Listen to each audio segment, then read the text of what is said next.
Hello उदय, नमस्कार। नमस्कार भाइ। हाम्रो नेपालमा आजभोलि धेरै बाढी पहिरो आइरहेछ, त्यसको बारेमा अलि भनिदिनुहोस् त? त्यसको बारेमा चाहिँ म के भन्न चाहन्छु भने होइन मैले पनि न्युजहरू धेरै हेरेको छु होइन।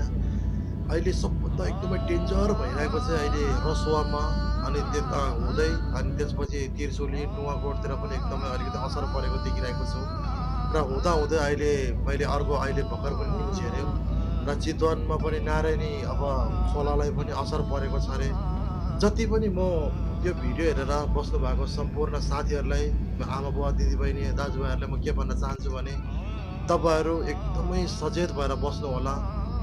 अहिले यो अब बर्खाको टाइम छ होइन, एकदमै त्यही कारणले हजुरहरू सम्पूर्ण सबैजना खोलाको जति पनि छेउछेउमा बस्नु भएको छ, एकदमै सचेतपूर्ण बस्नुहोला भनेर पनि भन्न चाहन्छु।